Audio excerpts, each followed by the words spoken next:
It's October 2016. The news has just broken that telecommunication giant AT&T and multinational mass media and entertainment conglomerate Time Warner would merge into one company.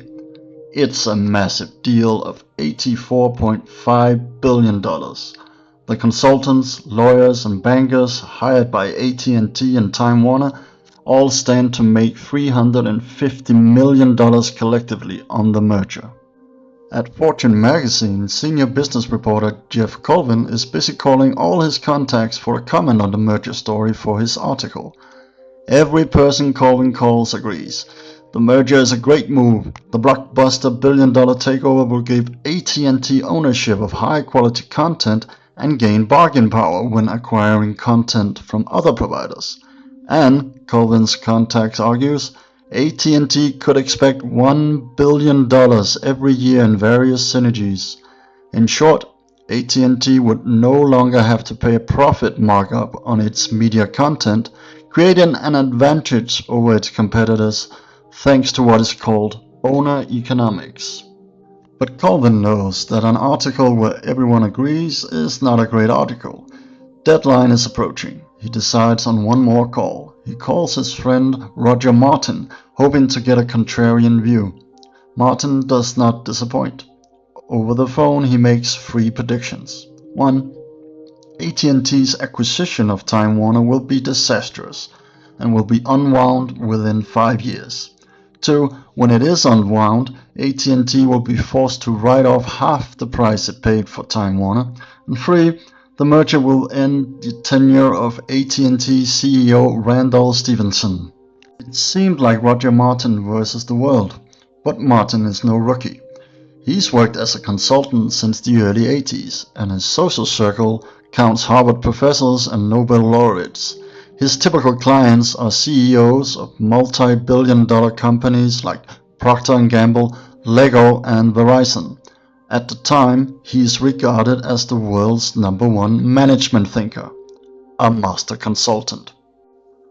Fast forward 4.5 years later, CEO Randall Stephenson has retired. AT&T has spun off Time Warner. AT&T took a 50% write-down on the Time Warner purchase price. Understanding how Martin nailed it with such accuracy is easy once you hear the rather simple secret. You see, for a merger to be successful between two companies, A and B, where A acquires B, you need to focus on what A can bring to the table that would make B more valuable. Often, the view is reversed. Company A asks, "What will I gain from acquiring B?" This view is often the reason for failed mergers, as 2/3 of mergers do. Digging a little deeper in this concept, Martin explains that an acquirer can improve its target's competitiveness in 4 ways. 1. By being a smarter provider of growth capital. 2. By providing better managerial oversight. 3. By transferring valuable skills. And 4. By sharing valuable capabilities. AT&T had few or none of those to give to Time Warner. It destroyed capital as it had done in the past. Take for example AT&T's acquisition of TCI, Media One and Cablevision for $130 billion late in the 20th century, which AT&T sold off a few years later for just $44 billion. And this is hardly a hallmark of superior managerial oversight.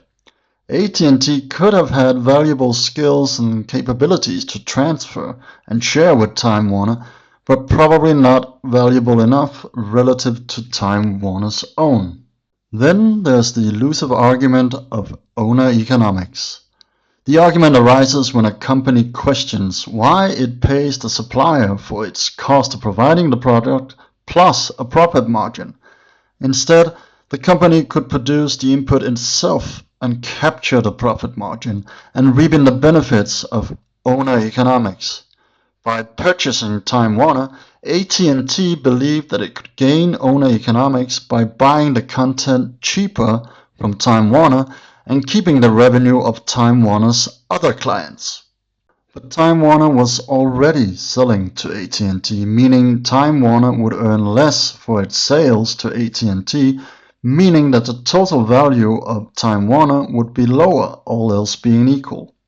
Not a great choice.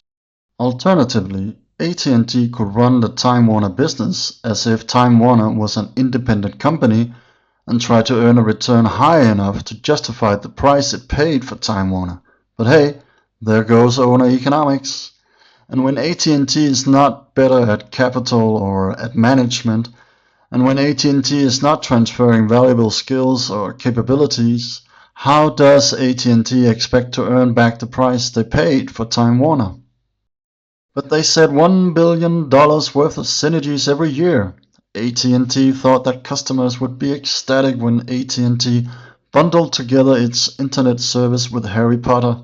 Unfortunately for AT&T, customers didn't care much, because customers, in Martin's words, want to buy exactly the content they want and from the provider they want.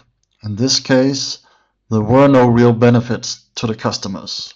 Like I said, 2/3 of mergers fail, and the ones that you know about and that did succeed most likely had something valuable to offer not only to customers, but to each other.